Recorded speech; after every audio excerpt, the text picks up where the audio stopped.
the punishments of ancient Rome, whether the sharp edge of the wooden donkey, the searing mark of the brand, or the slow agony of crucifixion, were more than acts of cruelty.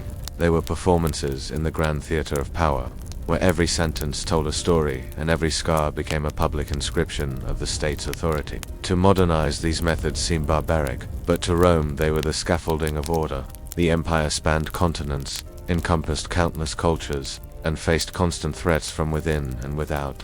Fear, made visible through punishment, was a language everyone understood. Yet there is a deeper irony. The same empire that gave the world laws, aqueducts, and philosophy also found artistry in suffering.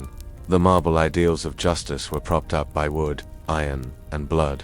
Rome's punishments remind us that civilization is not the absence of brutality, but often its careful, deliberate shaping. And perhaps that is the most unsettling truth of all. Cruelty, when wrapped in the robes of justice, can endure for centuries, just as Rome's legacy has. The methods may have faded, but the questions remain. How much power should a state wield over the body? At what point does justice become spectacle? And most hauntingly, how much of Rome still lives in us today? If you were accused of the ultimate betrayal in ancient Rome, killing your own father, the law had a punishment so strange and symbolic that it has echoed through history. The ponocole, or punishment of the sack. Here's how it worked. First, the condemned was beaten with rods until they were too weak to resist. Then, they were sewn inside a large leather sack, along with a bizarre assortment of live animals, traditionally a dog, a rooster, a monkey, and a snake. Once the sack was secured, it was thrown into a river or the sea, ensuring that the guilty party would vanish without even a grave to mark their passing. The symbolism here was chilling. Each animal was thought to represent a different aspect of the crime: treachery, chaos, and unnaturalness. By sealing the murderer in darkness with these creatures, the Romans believed they were casting the criminal out of both the human and natural worlds. It wasn't a common punishment, but that was the point. It was reserved for the worst kind of offense, the kind that struck at the heart of Roman family values. Killing your father wasn't just a personal crime, it was an attack on the sacred structure of the Roman household, which mirrored the structure of the empire itself. For anyone watching, the ponocole was a clear and horrifying message. Some crimes were so monstrous that the guilty didn't deserve to die in the company of their fellow humans. In ancient Rome, the amphitheater wasn't just a place for gladiatorial combat, it was also a stage for one of the most feared punishments of the empire, damnatio ad bestias, or condemnation to the beasts. This was exactly what it sounds like. Criminals, prisoners of war, and sometimes even political enemies were thrown into the arena with wild animals, lions, leopards, bears, or even packs of wolves, while thousands of spectators looked on. The goal wasn't just execution, it was spectacle. The Romans believed that justice should not only be done, but should be seen, and seen in a way no one could forget. Sometimes the condemned were given weapons, but often they were left defenseless, making their deaths quick and horrifying. In some cases, the animals had been deliberately starved to make them more aggressive. The roar of the crowd mixed with the growls and snarls of the beasts, turning the act of punishment into a form of mass entertainment. For the Romans, this wasn't considered cruelty, it was a lesson. Watching someone torn apart was supposed to remind citizens of the price of defying the law or the emperor. It was fear, wrapped in blood and drama, meant to keep order in a vast and often unruly empire. And yet, as grotesque as it was, damnatio ad bestias was wildly popular. People flocked to see it, proving that in Rome, punishment could be as much about satisfying public appetite for spectacle as it was about delivering justice. Not every Roman punishment ended in death. Sometimes the goal was to break a person's spirit before sending them back into the world. Public humiliation was one of the empire's most effective tools for doing exactly that. A convicted man might be paraded through the streets wearing ridiculous clothing, his head shaved, and a placard hung around his neck describing his crimes. Others were forced to stand in public places for hours, enduring the jeers, insults, and even the throng garbage of passersby. The message was simple: your disgrace belongs to everyone now. Soldiers who disobeyed orders could face decimation, not only a brutal punishment in which 1 in every 10 men of a unit was executed, but also a shaming spectacle for the survivors, who were forced to witness and sometimes even participate in the executions of their comrades. For the wealthy, humiliation might come in more symbolic forms. Senators caught in scandal could be stripped of their togas in the forum, their status publicly revoked. Formerly respected citizens might be banned from public baths or theaters, cutting them off from the social life that defined Roman identity.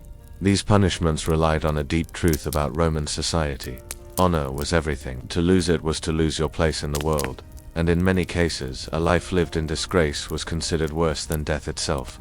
In a society that prized loyalty to the state above all else, betrayal was among the gravest sins a Roman could commit, and when it came to punishing traitors, the empire knew how to make an example. One of the most infamous penalties was interdictio acquiet ignis, literally, denial of water and fire. This was more than exile. It was a symbolic erasure from the Roman community. Without access to fire for warmth or water for survival, the condemned was cast out as if they no longer had the right to live among civilized people. If they returned to Roman territory, anyone could kill them without fear of punishment. High-profile traitors, especially those involved in political conspiracies, often met a bloodier fate. Execution could take the form of strangulation in the Tullianum prison, a dark, airless cell where many famous enemies of the state took their last breath. Others were thrown from the Tarpeian Rock, a steep cliff on the Capitoline Hill, their bodies dashed to pieces in front of the city they had betrayed. Sometimes, the punishment extended to the traitor's family property confiscated, names struck from public records, and children barred from holding office. This was Rome's way of making sure betrayal carried a cost that echoed through generations.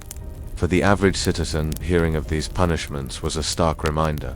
Rome could be generous to those who served her well, but for those who turned against her there was no mercy, only infamy. For some criminals, death in the arena would have been a mercy compared to the fate of being sent to the mines. Known as damnatio ad metalla, this punishment condemned offenders to a life of forced labor deep underground, a slow, grinding death sentence disguised as work. The mines of the Roman Empire were brutal, airless, and dangerous. Prisoners worked in near darkness, breathing in dust and toxic fumes, their bodies breaking down under the strain of hauling heavy loads and wielding tools for hours without rest.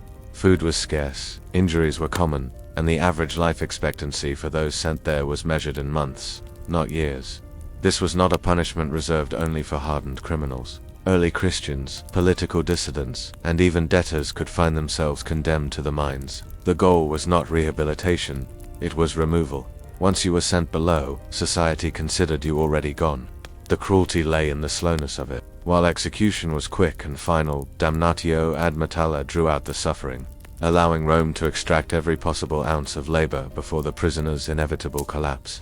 It was a sentence that erased a person from the world above, leaving only their broken body toiling in the dark. For onlookers, the mere mention of the mines was enough to inspire obedience. Few dared risk a punishment that was not only a death sentence, but one stripped of honor, comfort, and even the dignity of a public end. In Rome, law and religion were deeply intertwined, and some punishments carried not just legal weight but also spiritual significance. The idea was simple. If you offended the gods, your sentence had to reflect both human justice and divine retribution. One such penalty was devotio, a rare but dramatic ritual in which the condemned was symbolically given to the gods of the underworld. The criminal might be bound, crowned with garlands, and paraded in a solemn procession before their execution, transforming their death into an offering meant to cleanse the offense from the city itself.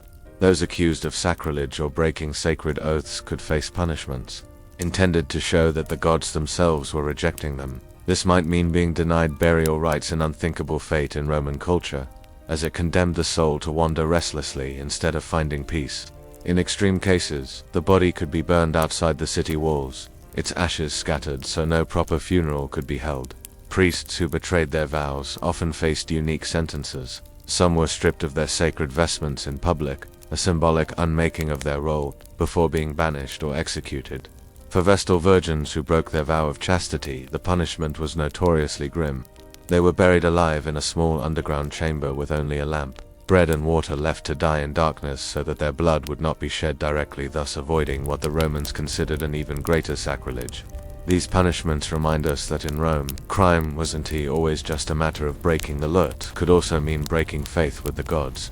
And when that happened, justice became a ritual, and punishment a form of sacred theater.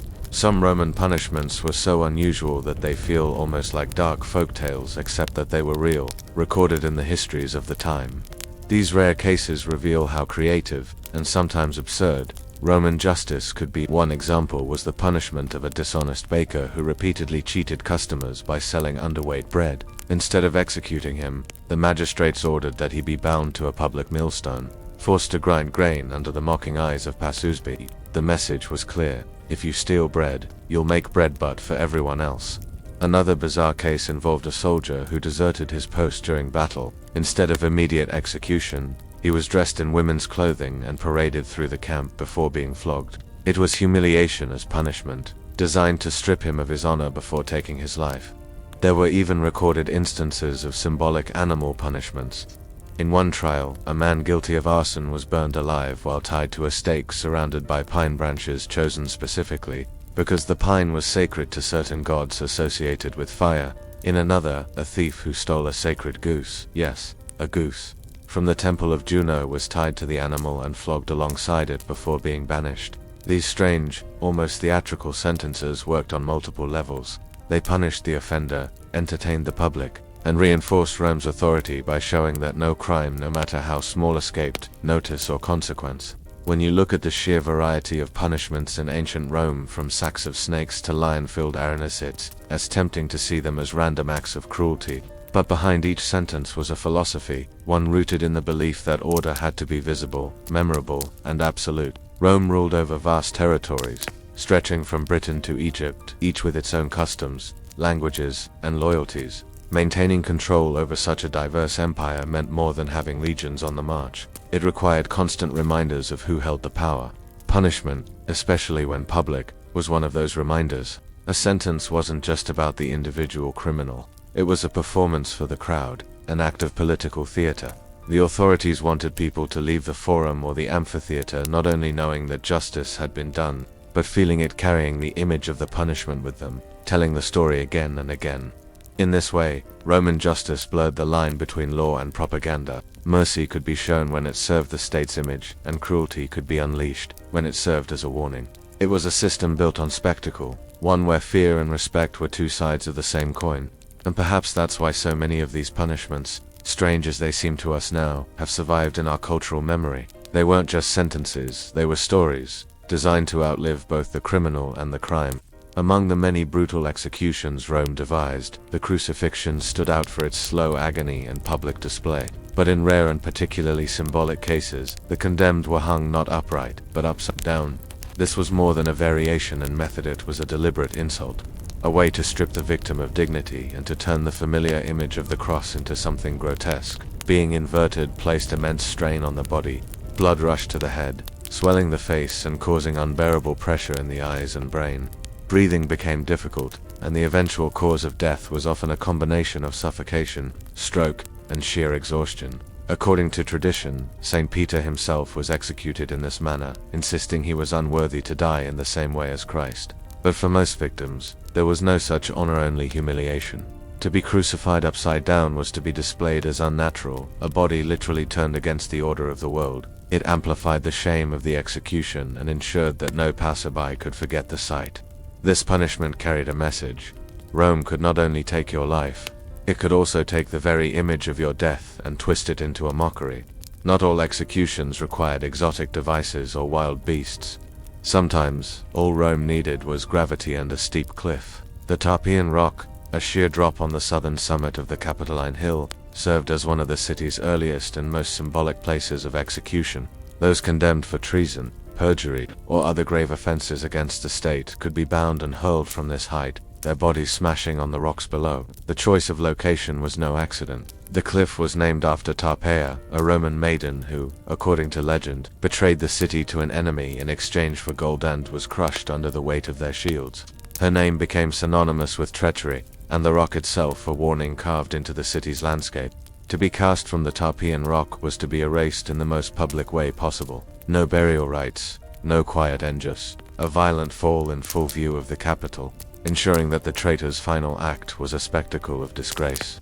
In the unforgiving world of the Roman legions, loyalty and discipline were the lifeblood of the army. But when a unit failed, whether through cowardice, desertion, or mutiny, the punishment could be as brutal as it was mathematically precise, decimatio or decimation. The process was simple in concept but horrific in practice. The offending cohort would be divided into groups of 10, and lots were drawn.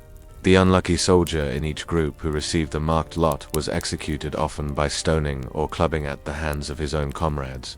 The survivors were given rations of barley instead of wheat. forced to camp outside the protective walls, and treated with open contempt. The genius or cruelty of decimation was that it punished collectively while killing selectively. It shattered morale, destroyed trust within the ranks, and left the survivors with a lingering reminder that Rome demanded not only bravery, but absolute obedience. For soldiers, the fear of facing the enemy was matched only by the fear of facing their own brothers in arms under the shadow of decimation.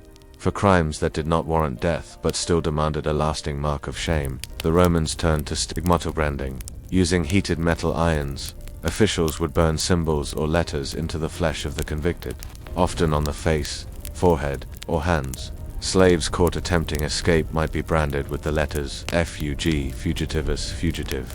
Criminals could receive marks identifying their offense, ensuring that their disgrace followed them everywhere. For soldiers dishonorably discharged, branding was both a punishment and a public warning. Anyone who saw the mark knew they had failed Rome. Branding was permanent, and that was the point. In a society where reputation and honor shaped one's fate, carrying a visible mark of crime was a sentence that lasted far beyond the courtroom. Even after the physical wound healed, the scar served as an eternal reminder that the state had judged. And in Rome, words could be as dangerous as weapons. Slander against an emperor, inciting rebellion, or spreading forbidden ideas could all be seen as threats to the stability of the state. For those whose crimes were committed with their tongue, the punishment could be horrifyingly literal: its removal. This sentence was as symbolic as it was practical. Cutting out the tongue ensured the offender could never again speak treason, stir unrest, or insult the powerful. The act itself was often performed in public, sometimes accompanied by other forms of mutilation.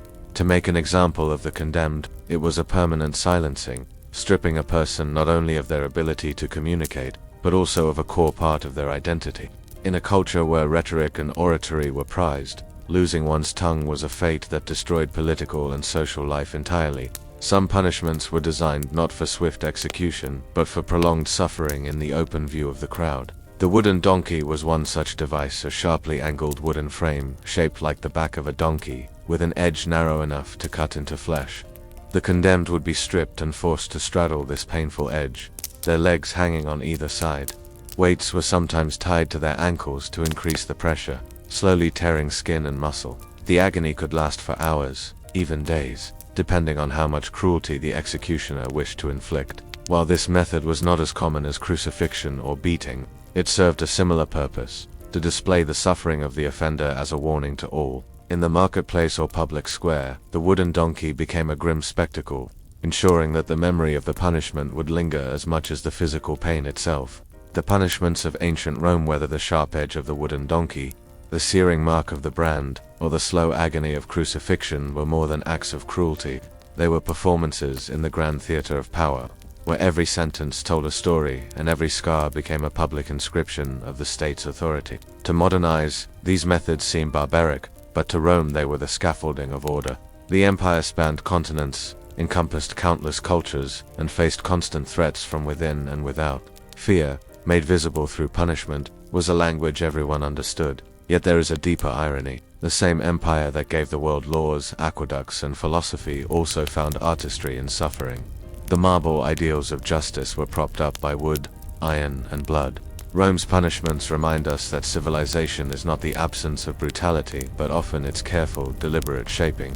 And perhaps that is the most unsettling truth of all. Cruelty, when wrapped in the robes of justice, can endure for centuries just as Rome's legacy has. The methods may have faded, but the questions remain. How much power should a state wield over the body? At what point does justice become spectacle? And, most hauntingly, how much of Rome still lives in us today?